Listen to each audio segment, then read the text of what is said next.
So right off the bat, real sorry about missing an upload on Friday. I had a really busy day that day, job interview and stuff. And so now let's get into it. So, what's up Internet? This is Clinton Davis, and today I have not come prepared because I just went on and I read the news this morning and I saw something that I just knew what to talk about with this one. So, let's get into it. So, usually at CNN, journalists have their one shining moment. That's two. One, they have their one shining moment on television during an election season. They usually have one. But Jake Tapper has had an unprecedented two shining moments this election season. And here, if you don't remember, here is the first one. Condemn David Duke and say that you don't want his vote or that of other white supremacists in this election? Well, just so you understand, I don't know anything about David Duke, okay? I don't know anything about what you're even talking about with white supremacy or white supremacists. So I don't know. I mean, I don't know, did he endorse me or what's going on? Because, I know nothing about David Duke. I know nothing about white supremacists.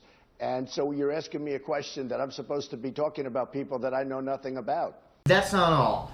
Jake Tapper doesn't let Trump just say that he doesn't know what white supremacy is. I mean, can you imagine the leader of our country not knowing what the #1 domestic terrorist group is?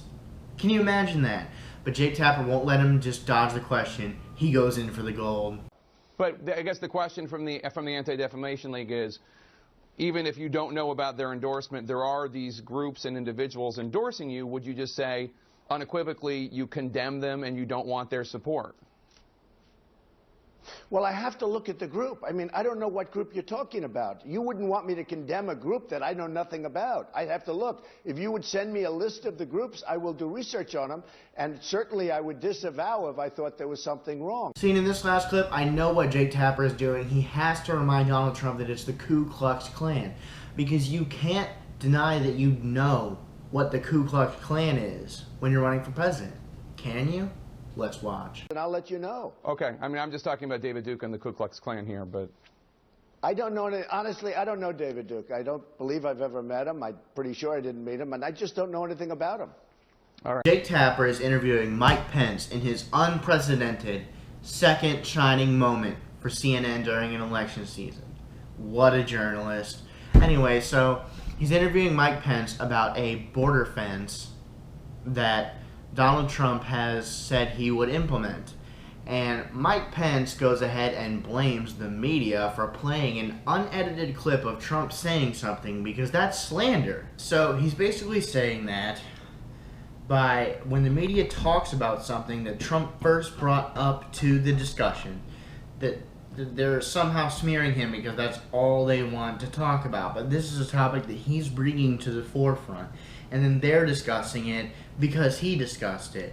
And just because they're speaking about it maybe in a little bit of a negative light doesn't mean that they're showing a bias against him because they're just talking about what he brought to the table. If that's all they want to talk about, then good, they're talking about an issue that you care about. So then, naturally, what you would think Mike Pence would do is answer the question that he was asked directly.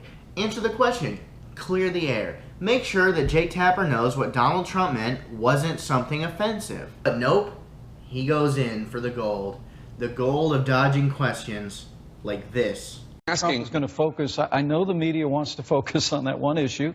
Donald Trump will articulate a policy about how we deal with that population, but I promise you, he is going to remain completely focused on American citizens and people who are here legally and how we get this country. I don't understand. Jake Tapper responds with this. I don't understand why people who play by the rules. I don't understand why it's the fault of the media for focusing on an issue that you're crediting Donald Trump for bringing to the fore. Yeah. The idea is Mr. Trump won the primaries in no small way because he had this very forceful position saying all 11 or 12 million undocumented immigrants will be forced to leave the country. Now, you right this minute are not saying that that's the policy. Well, you're saying he's going to be unveiling it in the next few weeks. It's 72 days until the election. Well, the way you characterize his position is one thing. I think he's been completely... We just ran the clip. Yeah, so I know that a lot of Trump surrogates like to say that if you play unedited clips of Trump saying something, then you're against Trump, which doesn't make any sense because that means he's not accountable for his words. It means that the media is accountable for playing them. It's kind of like when Keemstar did the Alex is a stupid N-word thing, and then people started playing that in their videos to, you know, when they were doing like Keemstar rants and stuff, and he was saying that they were racist for playing that clip. But dude, you said it. You can't hold other people accountable for your own actions.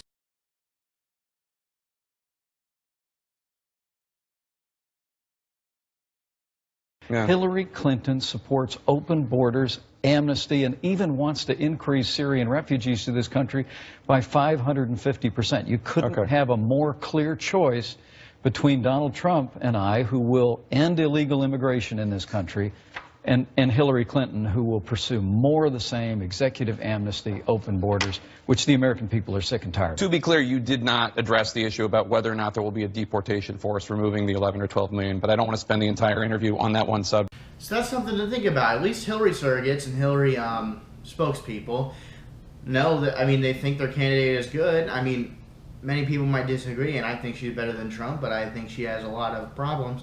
But at least they think she's a good candidate. Donald Trump's surrogates don't even think he's a good candidate. Do you know what that says about him? I mean, some of these reporters, like Anderson Cooper, Wolf Blitzer, all these guys, they don't even give their opinion on these clips. And yet somehow that being all they want to talk about is somehow showing an anti-Trump bias. I don't get it. They're not even giving an opinion. Now, some prospective journalists may be saying negative things about it, and maybe I can understand that that might be considered an anti-Trump bias, but everyone has opinions. You can't just hide them. There's prospective journalists, that's their job. But some of these guys aren't even giving an opinion on this, and they're saying it shows an anti-Trump bias. What does that say about your sound bites? Because he didn't answer the question, and Jake Tapper pressed him on it, and Jake Tapper did all he could, but Mike Pence is not going to answer this question. So that's it for that story. Let's move on to something else. So Jorge Ramos gave this speech on reliable sources with Brian Stelter, and it was followed by a very interesting question. Jorge, you've been outspoken about this issue. What's your reaction to Trump's shifting position?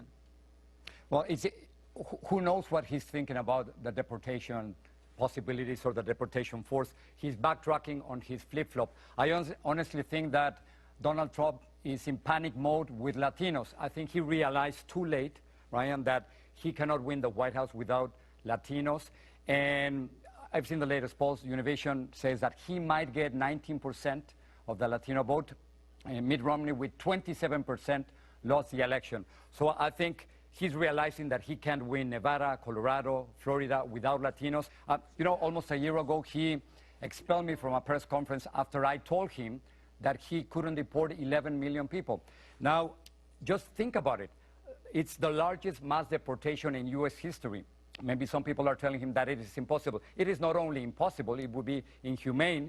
On Friday, the conservative group, the Media Research Center, conservative media monitoring group, called on Univision to remove you from the anchor chair through Election Day. Now, I know that's not going to happen. I know Univision strongly supports you. But they are saying that you are hopelessly biased against Donald Trump. Well, what do you say to those people who are saying you should be removed from the anchor chair? Okay. Here's the thing. To suggest that someone who was kicked out of a Trump rally because they are Hispanic would be biased on speaking on immigration is the exact opposite of the case. To speak on Donald Trump's immigration policies when you were kicked out of a rally because you are legally here as a Hispanic person, that is exactly the kind of experience that we need to show Trump's hypocrisy and his idiotic policies and the fact that they can never be implemented. And it shows that he truly is racist. Jorge Ramos is here legally, but he is Hispanic. And I guarantee you, if someone else asked that question in Trump's rally or at his press conference or whatever the fuck it was, he would not be kicked out of the rally. Guarantee it. But then Jorge had a pretty awesome response. I can tell them is that I've been doing this job almost 30 years. On November 3rd, it's going to be 30 years as an anchorman for Univision. And I think I'm just a journalist asking questions. And I believe completely in objectivity. If 5 people die, we say 5. If it's red, it's red. But the other level of journalism is that it is our responsibility to question those who are in power. And that's, I think, precisely what I'm doing with Donald Trump. Because what are we going to do if a candidate is making racist remarks, what are we supposed to do? Are we supposed just to sit down silently and listen to him? No, I think precisely our job as journalists is to question them. Now later on, Jorge went to talk on about how Trump has refused his request for an interview multiple times, and I would not expect Donald Trump to do an interview with Jorge Ramos, not because I don't think he should, but because I just don't think he will. I mean, he doesn't want to be seen with a Latino anywhere, but I think now, like Jorge said, he's trying to go for the Latino vote, but I think he still needs to capture the votes of the anti-immigration, really racist Middle America people. And I know some of those people. I'm in Middle America, but I think he really is trying to appeal to those people very much, and would rather just stay away from Latinos in the public eye for at least a little bit longer. Anyway, if you like this video, if you like these news about the news, I guess you can call it, videos that I'm doing lots of different kinds of videos just to see what works, you know. If you do like it, please like, comment, and subscribe. Let me know what you guys think. I really would appreciate more feedback. And also, if you're still watching this video, as always, I love you more than my emotionally detached personality will allow me to express, and that frustrates me deeply.